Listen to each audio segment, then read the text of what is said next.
आइए हम सब ओल्ड टेस्टामेंट में आ जाएंगे और एक बहुत ब्यूटीफुल बुक है वहां पर, रूथ, हम वो खोलेंगे। आप मेरी तरह बाइबल पढ़ते हैं 323 पेज और उसका पहला अध्याय। इससे पहले कि आप इस वचन को सुने, मैं उससे पहले इस वचन के लिए कुछ बताना चाहता हूं। बाइबल के इतिहास में बहुत बार अकाल आया है, सो मैनी टाइम्स। आप पढ़ सकते हैं इब्राहिम किस समय में अकाल था, इसहाक किस समय में अकाल था, और आप पढ़ सकते हैं आगे चल के बहुत जगहों पर अकाल है। और ये स्टोरी एक अकाल के समय की है, एक ऐसा समय जब लोगों के पास खाना के लिए खाना और पीने के लिए पानी नहीं था। और देखो क्या कर रहे हैं ये लोग। और आज मैं इस पूरी स्टोरी से, जो भी ये परमेश्वर के महान वचनों में लिखी गई है, आप सोचो, ऐसा लिखा गया है बहुत सी बातें यीशु ने की, पर वो सब ऐड नहीं की गई। पर जो ऐड की गई हैं बातें, वो कितनी इंपॉर्टेंट होंगी सोचिए। तो मैं बिलीव करता हूं आज मैं उन लोगों के लिए बात करना चाहता हूं जिन्हें यह बात नहीं पता है कि सचमुच परमेश्वर को अपने जिंदगी में पहली जगह देना क्या होता है। क्योंकि अगर आप आज 90% क्रिश्चियन से पूछोगे कि परमेश्वर को अपने जीवन में पहला स्थान देने का मतलब जानते हैं, तो आपको बताएंगे 5 बजे नींद से उठो, आधा पौना घंटा प्रेयर करो, आधा घंटा बाइबल पढ़ो, उसके बाद सारा दिन अपनी चलाओ। अधिकतर लोगों को यही पता है कि प्रभु को पहला स्थान देने का मतलब यह है, सवेरे उठो, आधे घंटे की प्रेयर करो, आधे घंटे की बाइबल पढ़ो, उसके बाद तुम्हारे सारे निर्णय जो सारा दिन है वो सब शरीर के अनुसार ले लो। ये एक डिसेप्शन है, ये एक धोखा है। ये प्रभु को पहला स्थान देना नहीं है, ये कुछ कर कर अपनी मनमानी करना है।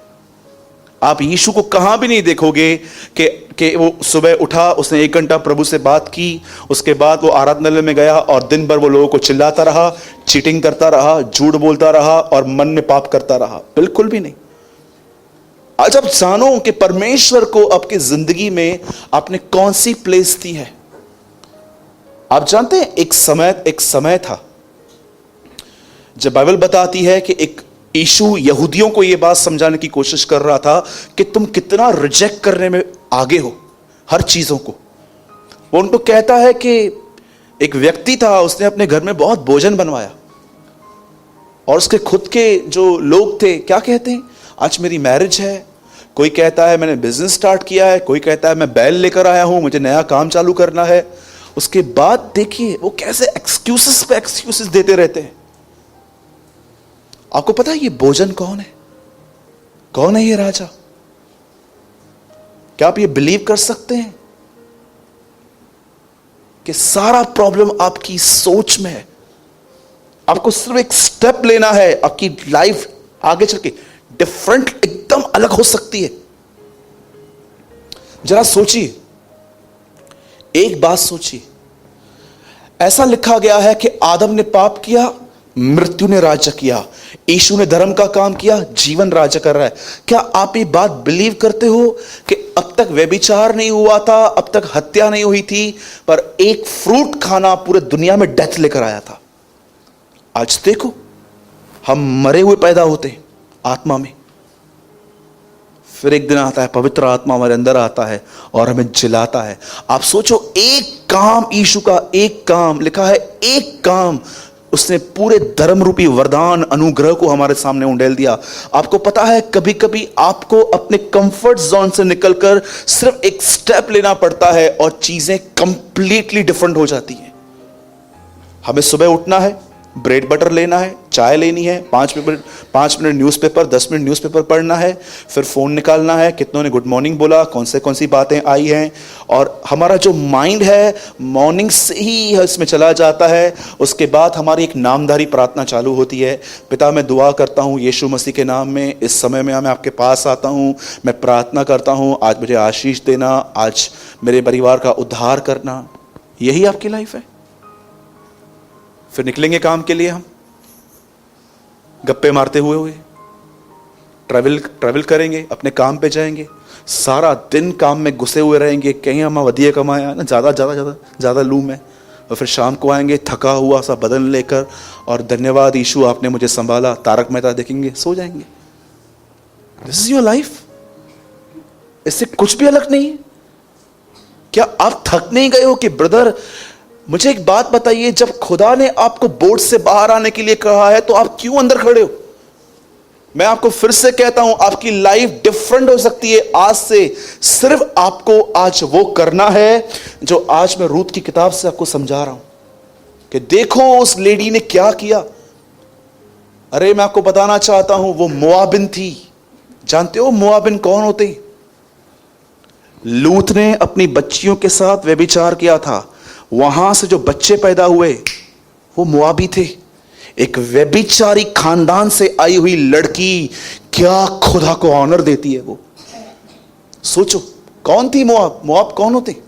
मोआबी कभी खुदा के हिस्से में नहीं थे ये लोग। लूत की एक मतलब, सॉरी मैं ये वर्ड यूज कर रहा हूं, इट्स कॉल्ड अ नाजायज औलाद। उसकी जायज औलाद नहीं थी वो खुदा की तरफ से मतलब प्लान में नहीं थे। ऐसे खानदान से आई हुई ये लड़की थी, पर आप देखो उसने क्या खुदा को, आपको पता है कौन है रूत? दाऊद की नानी है वो। रूत ने बोअज से शादी की, बोअज से ओबेद, ओबेद से यिशे, यिशे से दाऊद, उसकी चौथी पीढ़ी पे दाऊद आया था। आप पढ़ो यीशु की वंशावली, 4 औरतों के नाम हैं, एक रूत है वहां पर।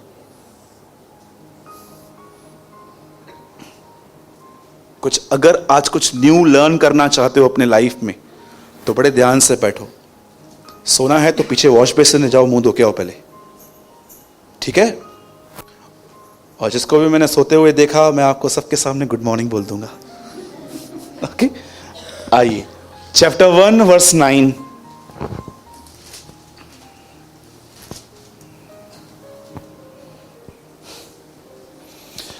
यहोवा ऐसा करे कि तुम फिर पति करके उनके घरों में विश्राम पाओ। तब उसने उनको चूमा और वे चिल्ला चिल्ला कर रोने लगी। Better English. I pray that the Lord will help each of you find a husband and a good home. Naomi kissed her daughters-in-law and they all started crying. Hindi में लगाइए ब्रदर। यहोवा ऐसा करे कि तुम फिर पति करके उनके घरों में विश्राम पाओ। तब उसने उनको चूमा और वे चिल्ला चिल्ला कर रोने लग गई। आइए सब अपनी अपनी बाइबल में मेरे 3 गिनने के बाद जोर से ये कलाम पढ़ेंगे अपने लिए। 1 2 3।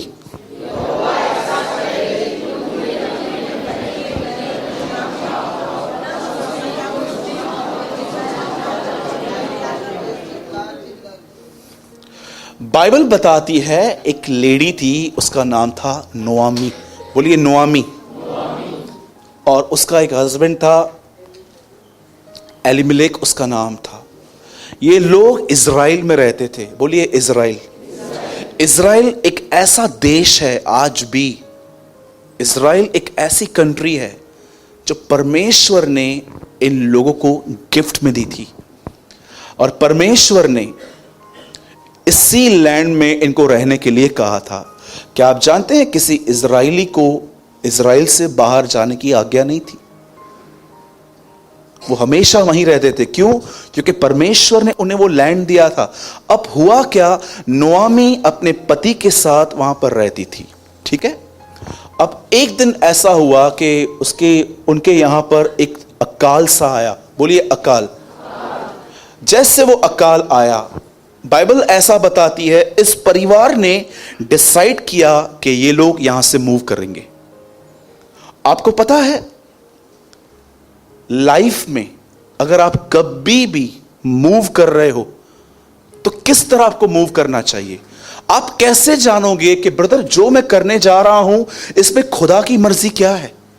ये बहुत बहुत एक बहुत बड़ा क्वेश्चन है आज हमारे लाइफ में। मैं आपको पूछना चाहता हूं, अगर आप अपने जिंदगी में इस सवाल से जूझ रहे हो कि सूरज भाई मैं आगे बढ़ रहा हूं, मैं कुछ करने जा रहा हूं, मुझे कैसे पता चलेगा कि यह काम प्रभु चाहता है कि यह मैं अपनी इच्छा से कर रहा हूं? बहुत ध्यान से सुनना इस बात को।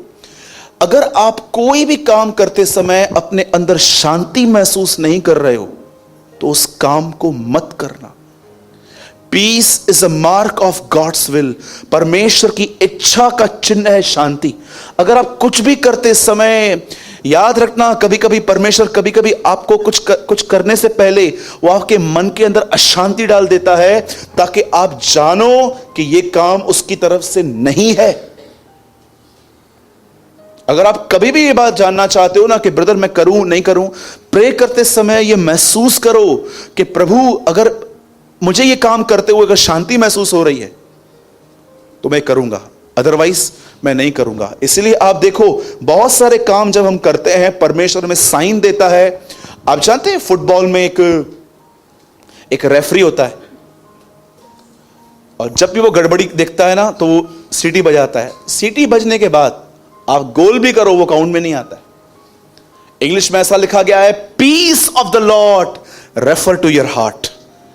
तब परमेश्वर की शांति तुम्हारे हृदय में राज्य करेगी। इंग्लिश में पढ़िए, वहां पर लिखा है the peace of the Lord must refer in your heart. जब भी तुम्हारी शांति के अंदर से ऐसे रेफरी सीटी बजा रहा है, समझ जाओ तुम गलत कर रहे हो। परमेश्वर कई बार आपकी शांति लेकर आपको रोकने की कोशिश करता है, ये मत कर। एक बार मुझे ऑफिस में कुछ सामान चाहिए था, तो जो आदमी लेकर आया उसने मुझसे पूछा कि साहब कहाँ लेकर आऊं? तो मैंने उसको बताया आरकेटी के यहाँ कॉलेज है, वहां लेकर आ जाओ। वो लेकर आया तो मैंने उससे पूछा कितना दूं मजदूरी? वो मुझसे 100 रुपया मांग रहा था। मैंने बोला ये ज्यादा है, पर मुझे परमेश्वर अंदर से बोल रहा था तुझे पता है ये कहां से लेकर आया है? और आपको पता है पैसे बचाने की भूख बहुत होती है हम लोगों में। कई बार हम लोग जहां नहीं बचाना चाहिए वहां भी बचा देते हैं। हमारा बस चले तो हम टमाटो सॉस छोड़ के टमाटर ही खाने स्टार्ट कर दें। मैंने 80 रुपए उसको दे दिए और मैं देख रहा था मुझे अंदर में अनपीस था। प्रभु ने कहा उसने जितना मांगा है दे, ये उसकी मेहनत है, मजदूर को उसकी मजदूरी मिलनी चाहिए। बाइबल बताती है दावने वाले बैल का मुंह मत बांध। पुराने नियम में इजराइल को एक आज्ञा थी कि जब तुम लोग बैल को चलाओ तो उसके मुंह को मत बांधो, थोड़ा थोड़ा घास उसको भी खाने दो। और मैंने उस आदमी को बुलाया, मैंने कहा भाई इधर आ, ये ले। और जैसे मैंने उसको 20 रुपया दिया, मेरी शांति मेरे पास लौट आई। अदरवाइज मैं एक रिग्रेट लेके चलता कि मैं एक्चुअली एक कंजूस व्यक्ति हूं और मैं एक ऐसा व्यक्ति हूं कि मैं लोगों के हक को खा रहा हूं। आप जानते हैं इस बात को, जो भी लोग आपसे अन्याय करते हैं, ऐसा लिखा गया है, और जो अन्याय आपके साथ हुआ है, मैं आपको सच कहता हूं, आप बोलो या ना बोलो, आपकी चिल्लाहट खुदा तक पहुंचती है, उसके पास पहुंचती है। इन लोगों ने बगैर परमेश्वर से पूछे इजराइल छोड़ दिया, और जैसे ये इजराइल में गए, यहां से निकले, क्योंकि इनके पास अकाल आया हुआ था। आप बिलीव करते हैं वो क्यों गए वहां से? उसका रीजन क्या था? आपको मसीह में 2 प्रकार के लोग मिलेंगे। एक पूरी तरह विश्वास से जीते हैं और दूसरे अपने सेंसेस से जीते हैं। मुझे लग रहा है कि मैं ये करूं, मुझे लग रहा है मैं ये करूं। उन्हें लगा कि हमें यहां से निकलना चाहिए और वो निकल गए। अपने सेंसेस से मत जियो। 413 किलोमीटर की रफ्तार से ऐसा कहा जाता है कि ये दुनिया दौड़ रही है, लेकिन फिर भी आप में से कोई इसे महसूस तक नहीं कर पा रहा। और सूरज जो रुका एक ही जगह पर है, पर आपको दिखाई देता है वो घूम रहा है, वो घूम भी नहीं रहा है। क्यों? एक ऐसी चीज जो दौड़ रही है पर महसूस नहीं हो रही है, पर एक ऐसी चीज जो खड़ी है पर महसूस हो रही है, वो दौड़ रही है। खुदा टीच करता है अपने लोगों को, अपने सेंसेस से मत जियो, मेरे कलाम से जियो, मेरे वचन से जियो। इससे बड़ी कोई मैनुअल बुक ही नहीं है आपके पास कि हमें कैसे जीना चाहिए। और बाइबल बताती है कि वे परमेश्वर के उस नगर से निकलकर एक जगह पे जाके रह गए, और बोलिए उस नगर का नाम था मोआब। बोलिए मोआब। और जैसे वो वहां पर गए, इस औरत के दो बच्चे थे, मिलियन एंड किलियन, और उसने उन मोआबिन लड़कियों से उसकी शादी करवाई। बाइबल ऐसा बताती है कि सबसे पहले नोआमी का पति मर गया, उसके बाद उसके दोनों बेटे भी मर गए। कोई बात याद आ गई? एक पति मर गया, दोनों बच्चे भी मर गए। वो अकेली हो गई बेचारी। अब उसके सिर्फ दो पति थे, सॉरी, उसके दो बहुएं थी। बाइबल ऐसा बताती है एक परिवार ने वहां पर मूव किया, सब जेंट्स मर गए। अब ये 3 औरतें, इसकी 2 बहुएं और ये 7 रहती हैं। बाइबल ऐसा बताती है कि उस औरत ने, उस बहन ने अपनी बहुओं को ऐसा कहा, यहोवा ऐसा करे कि तुम फिर पति करके उनके घरों में विश्राम पाओ। तब उसने उनको चूमा और वे चिल्ला चिल्ला कर रोने लगी।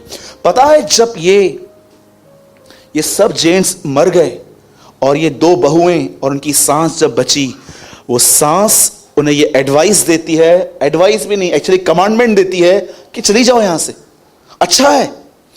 और लिखा है पहले वो नहीं मान रही थी, तो नोआमी उन्हें कहती है, क्या मेरी कोख में और बच्चे हैं? मैं कहां से लाऊं? जाओ, तुम यंग हो, जाओ वापस शादी करो जाके। बाइबल बताती है ओप्रो ने डिसाइड किया वो जाएगी। उसकी 2 बहुएं थी, एक का नाम रूथ था, दूसरे का नाम ओप्रो था। और आप जानते हो क्या हुआ? उन दोनों को ये सेम मौका दिया गया कि यहां से जाओ, अपने अपने घरों को बसाओ। लेकिन ओप्रो ने ये डिसाइड किया कि वो छोड़ के अपने घर को बसाएगी, लेकिन रूथ ने ये निर्णय नहीं लिया। आपको पता है, जब रूथ ने निर्णय लिया कि वो रहेगी अपनी मां के साथ, तो एक वजह से उसने किया।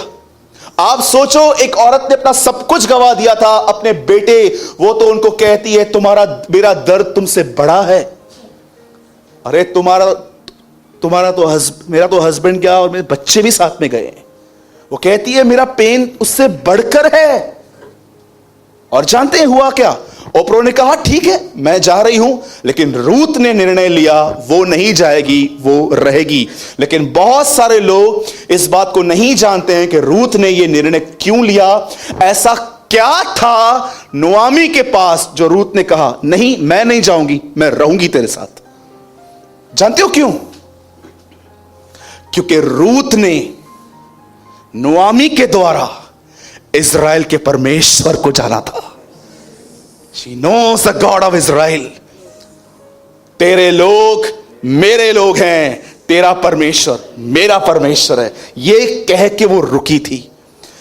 आपको पता है, भले ही उस बहन ने सब कुछ खो दिया, लेकिन कहां ना कहां उसने अपनी बहू को परमेश्वर के विषय में बताया था। क्या आप जानते हो, फिलेमोन की किताब में एक चोर व्यक्ति पौलुस से मिला था जेल में। पौलुस के मिलने के बाद पौलुस उसके मालिक को कहता है, इसका जो भी कर्जा है मैं भर दूंगा।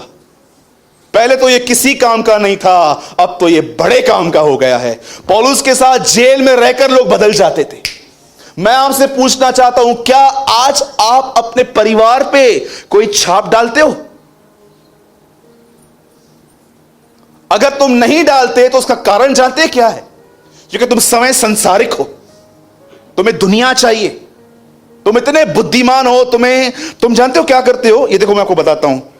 आप है ना, बच्चे कभी कभी आते हैं और बोलते हैं मम्मी हाँ ट्रेन आने वाली है, हाँ आने वाली है, थोड़ा आगे जाऊं। जैसे ट्रेन देखते ना पीछे आ जाते हैं। आज के बिलीवर्स जानते हैं क्या बोलते हैं? ऐसा क्या करूं जिसमें मुझे एंजॉयमेंट भी मिले और मैं संसारिक भी नहीं ठहरूं? हम ऐसा क्या करें कि हमें एंजॉयमेंट भी मिले, हमें दुनिया भी मिले और हम संसारिक भी न कहलाएं? रिसेंटली एक मूवी लगी थी, उसका नाम था कबीर सिंह। आप बिलीव करेंगे, विश्वासी उस पिक्चर पे जा रहे थे, निकम्मे। ट्रस्ट मी, मैं मजाक नहीं कर रहा हूं, खुदा मेरा गवाह है। मैं कुछ दिन पहले मैंने फेसबुक पे देखा, इतने सारे क्रिस्टियन लिखा था वॉचिंग कबीर सिंह। मैंने लिखा नीचे लिखो बिकॉज आई एम अ बैकस्लाइडर। बताओ, बिलीवर्स मूवी पे भी जाते हैं। अरे देखो तो सही, वहां पर कितना शैतान यूज करता है उसको, और ये लोग देखते भी हैं और दुनिया को भी बताते हैं। मैं उन्हें बोलना चाहता हूं, जो भी लोग मूवीज पे जाते हैं, तुम परमेश्वर की नहीं, तुम हेरोदिस की संतान हो। जो सुबह यूहन्ना बपतिस्मादाता का वचन सुनता था और शाम को वही नंगी आधी नंगी लड़की के डांस देखता था। आपको पता है राजा हेरोदेस कौन था? Every Sunday John the Baptist उसके दरबार में आता था, और लिखा है यूहन्ना ये हेरोदेस उसे बहुत ध्यान से सुनता था क्योंकि वो जानता था ये प्रॉफिट है। शाम को उसी दरबार में एक लड़की आती थी, हाफ नेकेड, यहां तक कपड़े पहन के, वो डांस करती थी, हेरोदेस वो भी इंजॉय करता था। सुबह पिक्चर देखता है, शाम को चर्च आता है। खुदा ऐसे ढोंगियों से हमें बचा के रखे। आमीन। बोलिए, जोर से बोलिए आमीन। ये यस, मैं प्रोफेसी करता हूं उस बच्चे के लिए, ब्रदर ये बच्चे जो हैं आगे चल के परमेश्वर के नबी ठहरे। एक बहन ने मुझे कॉल किया, बोला ब्रदर मेरे लिए प्रे करो, मैं प्रेग्नेंट हूं। मैंने कहा बिल्कुल प्रे करेंगे। उसके बाद बोलती है दुआ करना मुझे बेटा मिले।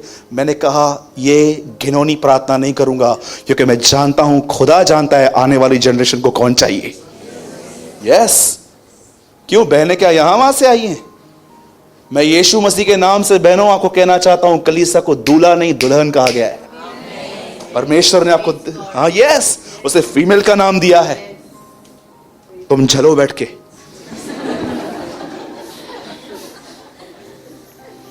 बोलो यीशु मसीह की। आप जानते हैं ये जय लगता है जॉन द बैप्टिस्ट की तरह मां के पेट से परिपूर्ण हो के आया है। लिसन, बाइबल क्या बताती है? एक परिवार ने वहां छोड़ दिया और उसने सब कुछ खोया, लेकिन उसकी बहू, बता नेक्स्ट वर्ड लगाओ, आपकी आंखें फट जाएंगी और उससे कहा निश्चय हम तेरे संग तेरे लोगों के पास चलेंगी। आगे बढ़िए 11 12 13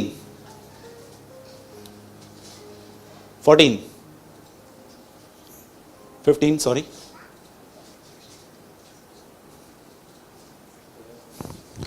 रूथ बोली तू मुझसे यह विनती न कर कि मुझे त्याग या छोड़कर लौट जा, क्योंकि जिधर तू जाए उधर मैं भी जाऊंगी, जहां तू टिके मैं वहां टिकूंगी।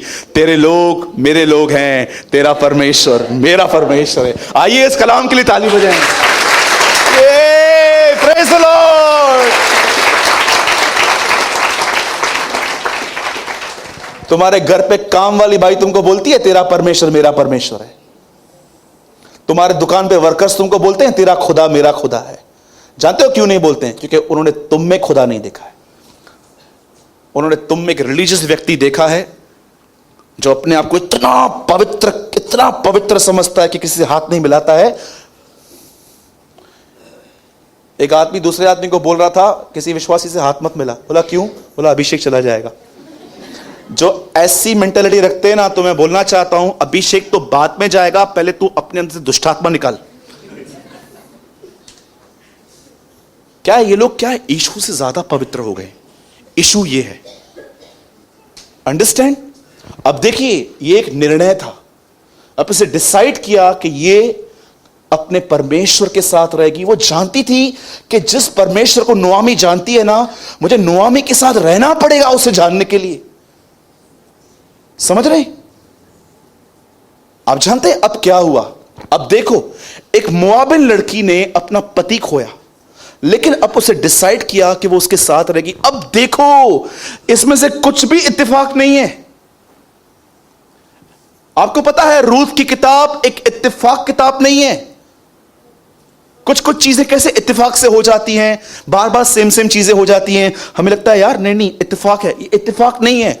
अब हुआ क्या, ये लड़की अपनी सास के साथ वापस इजराइल आ गई, और जैसे ये इजराइल आ गई, ये दोनों औरतें एक साथ रहती थी। अब खाने के लिए कुछ था नहीं, लेकिन उन दिनों में परमेश्वर ने वापस से सूखा निकाल के उन्हें हरी भरी चराइयां दी थी। अब हुआ क्या, रूथ ने नोआमी से कहा एक काम कर, मैं एवरी डे जाऊंगी किसी खेत में, और जो भी साइड से, क्योंकि इजराइल में एक नियम था, जब वो खेत को काटते थे तो साइड से छोड़ देते थे ताकि गरीब लोग उसे खाएं।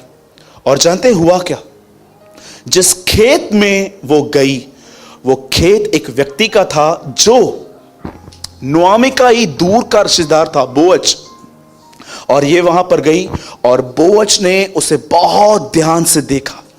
वो बड़ी खूबसूरत लड़की थी और उसे डर लगा कि लड़के इसे स्पॉइल कर सकते हैं इसकी खूबसूरती को देखकर। तो उसने अपने मजदूरों से कहा, ये लड़की कौन है? उसने बोला, ये तेरी दूर की कुटुंबिन है ना, जो नुआमी, उसकी बहू है, ये वहां से आई हुई है। तो उसने पूरी उसकी जांच पड़ताल की और कहा, एक काम करो, इसे साइड से नहीं, इसको जहां से लेना है ले लो, और से लोगों को स्ट्रिक्टली वार्न किया कि कोई भी इसको स्पॉइल ना करे। आप जानते हैं, आगे चल के बाइबल ऐसा बताती है, परमेश्वर ने अद्भुत तरीके से बोअज और रूत की शादी करवाई। मुझे एक बात बताइए, एक लड़की ने, सब ध्यान दीजिएगा, एक लड़की ने खुदा को आदर दिया, उसके बाद वो इज़राइल आई, किसी खेत में गई, वहां पर किसी ने उसको देखा, चूज किया, शादी की, और इस लड़की के खानदान से दाऊद आया। क्या यह सब आपको इत्तेफाक लगता है? मैं आपको बताना चाहता हूं, जिस समय उस लड़की ने यह निर्णय लिया कि वो परमेश्वर के आदर के लिए जिएगी, वो परमेश्वर को जानने के लिए जिएगी, उसी समय से परमेश्वर ने उसके लिए प्लान करना स्टार्ट किया। प्रभु से इज़राइल लेकर आया, प्रभु उसको उस खेत में लेके गया, और परमेश्वर ने उसकी शादी एक बार फिर से करवाकर उसके घर को ज्यों का त्यों कर दिया। मेरे भाइयों और बहनों, मैं आपको बताना चाहता हूं, अगर आप अपने जिंदगी में परमेश्वर का हाथ देखना चाहते हो, बोलिए हाथ। कितने लोगों ने यह पढ़ा है, परमेश्वर का हाथ एलीशा पर था? कितने लोगों ने पढ़ा है, परमेश्वर दाऊद के साथ था? कितने लोगों ने पढ़ा है, परमेश्वर इब्राहिम के साथ था, परमेश्वर यूसुफ के साथ था? नए नियम की पहली प्रतिज्ञा है, तुम उसका नाम इम्मानुएल रखना, जिसका नाम होगा परमेश्वर हमारे साथ। अगर तुम अपने जिंदगी में मेहनत से नहीं पर परमेश्वर के अनुग्रह को देखना चाहते हो, तो मैं तुम्हें बताना चाहता हूं, अपने जिंदगी के निर्णय इस हिसाब से लो कि क्या ये निर्णय में खुदा को ठेस तो नहीं पहुंचेगी। आज आप देखो, हमारे जितने भी डिसीजंस हैं उसमें 90% शारीरिक और मूर्खता भरी पड़ी है, जिसकी वजह से आज हम सफर करते हैं। क्या ये कोई इत्तेफाक नहीं है? आपको पता है उसका एटीट्यूड क्या था उस लड़की का? मैं आपको एक इमेज शो करता हूं, आप देखो, इन शब्दों को पढ़ो, ये भले ही इंग्लिश में है लेकिन इनको समझने की कोशिश करो।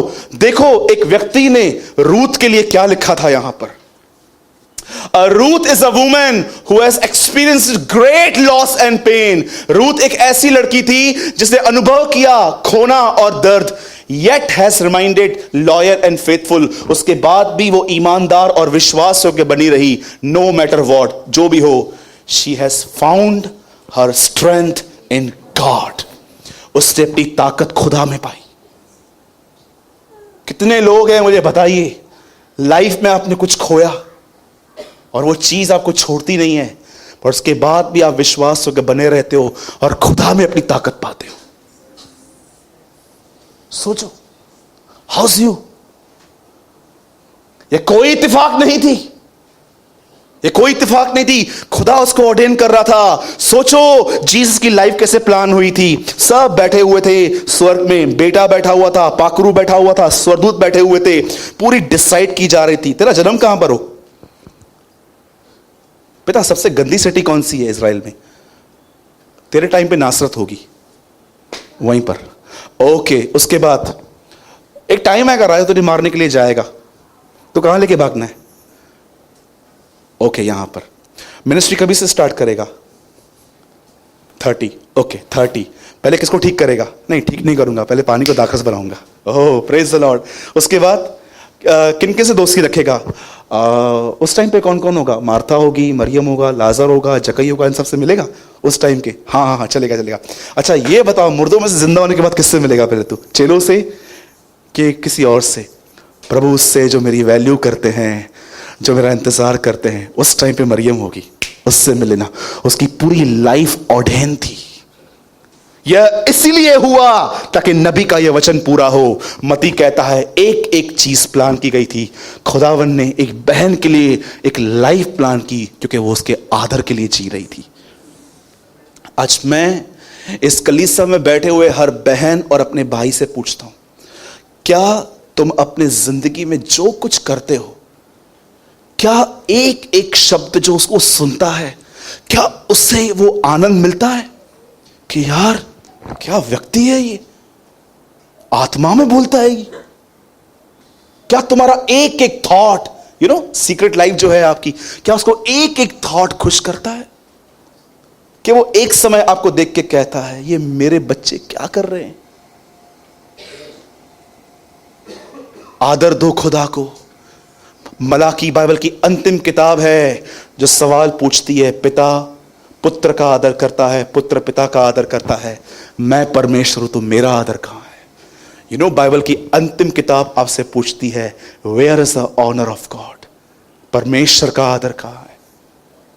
आज अपने आप से पूछिए, सीरियसली पूछिए, सीखिए इस बहन से, एक अन्य जाति से आई बहन, कोई बॉर्न क्रिश्चियन नहीं थी, ये बॉर्न जू नहीं थी, कुछ भी नहीं पता था, लेकिन उसे डिसाइड किया अपने जनरेशन के लिए वो वापस नहीं जाएगी। वो चली गई ओप्रो, उसको पति चाहिए था, सब चाहिए था, खुद कुछ बाइबल में जिक्र तक नहीं है उसका बात में, लेकिन इसका जिक्र आया कि परमेश्वर ने इसके लिए किया।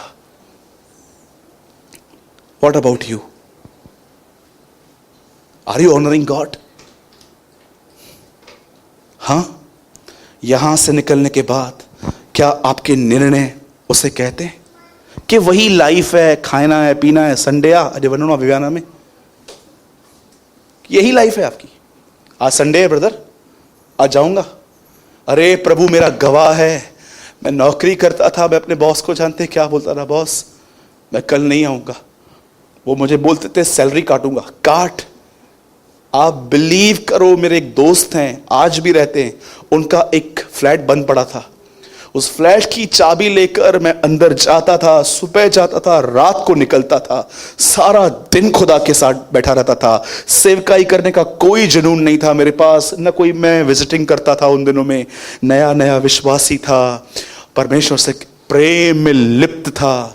मैं आपको सच कहता हूं, मैं आज भी ये प्रार्थना करता हूं, खुदा ये सबके अंदर दे कि वो जाने कि तेरी बुलाहट क्या होती है।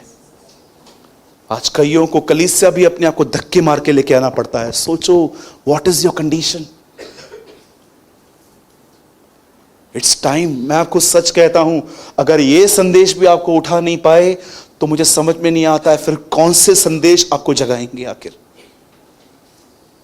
डिसाइड करो, आज निर्णय लो, तुम क्या करोगे आगे। क्या तुम्हारी यही रूटीन है, बस मुझे सुबह उठना है, खाना खाना है, काम पे जाना है, यही रूटीन है कि आज से आप एक डिफरेंट डिसीजन लोगे? ब्रदर नहीं, आज के बाद मैं अपना हर निर्णय यह सोच के लूंगा कि क्या इससे मेरे परमेश्वर को खुशी मिलती है। यीशु मसीह, आइए सब एक आखिरी बात सुनिए, उसके बाद हम प्रेयर करेंगे। Listen very carefully.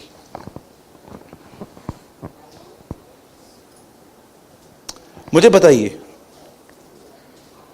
एक बार यीशु ने पेड़ को श्राप दिया, पेड़ सूखा कि नहीं? यह बात यीशु को किसने बताई? चेले ने बताई, राइट है।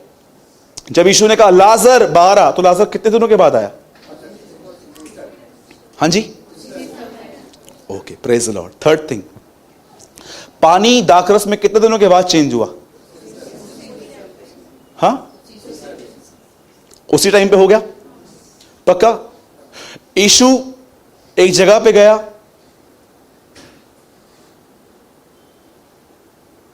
उसने कहा मेरे घर मत आ, यहां से कह दे। उसने कह दिया, वो आदमी कितने दिन के बाद ठीक हुआ? आप हैरान नहीं होते हो, ये वर्ड निकला, काम हुआ, वर्ड निकला, उसके वर्ड को बैकअप कौन देता है इतना? उसका स्वर्गीय पिता। वो बोलता है, होता है। इधर 1000 बातें बोल चुके हैं, कुछ होता ही नहीं है। जानते हो क्यों? एक आदमी ने मेरे पर हाथ रख के कहा, ब्रदर रीबा रबा रबा शखा रबा रबा 15 15 15 16 16 16 17 17 17 18 18 18, पता नहीं क्या।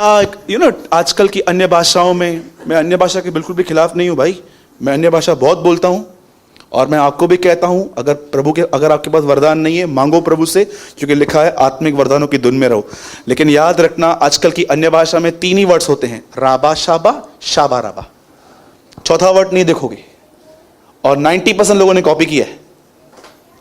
एक आदमी ने मुझे कॉल करके बोला, मेरे को अन्य भाषा सिखा ना। Praise the Lord. मैंने बोला, तू कहां से है? तू बता, मैं तेरे को कोरियर लिखूंगा। सुनिए, कितने लोग हैं यहां पर जानते हैं अन्य भाषा क्या होता है? बोलिए, अन्य भाषा इसलिए मिलती है ताकि मदर टंग अच्छी बने। समझ रहे? भाई तू खड़ा हो जा 1 मिनट, बस ऐसे खड़ा रहे। अब देखो मैं क्या कर रहा हूं। ओ राबा सिखे रे रे बे रींदा राबा शखा रबा रबा रबा, यो राबा रंदा रबा शखा रबा। क्या है ये? क्या हो रहा है? ओ राबा सिखे रे रे रे रे रे शिखा रबा रबा रबा रबा रबा रंदा रबा। मैंने देखा है अन्य भाषा बोलने के बाद ऐसे झगड़ते हैं लोग। ये कौन सा अन्य भाषा है? याद रखो, वो एक भाषा है, वो शब्द नहीं है सिर्फ। आपको मैं किसी जर्मनी का आदमी यहां मंगाता हूं, मैं यूएस से, कनाडा से, यहां से किसको बुलाता हूं, मैं उनको बोलता हूं भाई अपनी मदर टंग में बोलो, वो बोलेंगे ना, आप मुझे देखोगे क्या बोल रहा है। आपको भी पता है, आपको समझ में नहीं आ रहा है, लेकिन आपको ये बात पता है ये कोई भाषा है। बैठ जा भाई। जब वो आती है ना, वो पूरी भाषा आती है, वो इससे शब्द नहीं आते हैं, इसको बोलते रहो, वो बढ़ते जाएंगे। मूर्ख बनाया गया है हमें, मूर्ख, किसी और ही सुसमाचार के द्वारा। आप सोचो, अगर एक आदमी आता है यहां से, यूएस से, कहीं और से, कोई और लैंग्वेज बात करता है, एक ही वर्ड बोलता है, I am I am I am I am I am. अरे आगे बढ़ना, I am I am I am I am. हे प्रभु नालो हे तो होने प्रभु चंदो I am I am I am I am. भाई कायम चूरन दे इसको। हम ऐसे बोलेंगे, क्या बोलेंगे हम? रिखारा बारा शपारा रा रिखा बाबा शक। अरे आगे क्यों नहीं बढ़ते हो? इतना ही मिला है। ये डिसेप्शन है। जब पवित्र आत्मा परिपूर्ण करता है ना, शब्द नहीं, वो एक लैंग्वेज होती है, वो एक अन्य भाषा होती है, वो एक भाषा है। मेरे भाइयों और बहनों, निर्णय लो, आज कुछ डिसीजन लो। मैं आज के बाद परमेश्वर के आदर के लिए जीऊंगा। और मैं भाई सूरज प्रमाणी, यीशु मसीह का एक छोटा सा दास होने के नाते मैं एक प्रोफेसी करता हूं आपके लिए, क्योंकि प्रभु का कलाम कहता है प्रोफेसी कर, हे मनुष्य के पुत्र भविष्यवाणी कर। यह हेजकेल को कहता है। मैं आपके लिए प्रोफेसी करता हूं, परमेश्वर को आदर दो। यीशु मसीह के नाम से कहता हूं, खुदा तुम्हें आदर देगा। परमेश्वर तुम्हारे आगे चलेगा, परमेश्वर तुम्हारे आगे चलेगा। बाइबल नहीं कहती है तुम्हारे खिलाफ हथियार नहीं बनेंगे। बाइबल बताती है हां वो बनेंगे। कुछ लोग युक्ति बनाएंगे तुम्हें बर्बाद करने की, लेकिन लिखा है उनका कोई हथियार सफल नहीं होगा। बाइबल बताती है तुम्हारे दुश्मन एक रास्ते से आएंगे, यहोवा उन्हें 7 रास्तों से भगाएगा। तुम पूंछ नहीं, तुम सर ठहरोगे। तुम टॉस उड़ाओगे, टेल नहीं, तुम्हारे लिए हेड आएगा। मेरे परमेश्वर की यही वाणी है, उसको आदर दो। याद है आपको, हन्ना ने भी यही किया था। इतने सालों से वो अपने लिए बेटा मांग रही थी, नहीं मिला, पर एक दिन से प्रार्थनाएं बदली। वो कहती है अब मुझे बेटा दे, और देखना ये बेटा मैं तुझे वापस कर दूंगी। उसी साल उसे बेटा हुआ। जो मुझे आदर देते हैं मैं उनको आदर देता हूं। मेरे भाइयों और बहनों, लिव फॉर गॉड्स ऑनर। जब तुम प्रार्थना करो तो कहो तेरा नाम पवित्र माना जाए।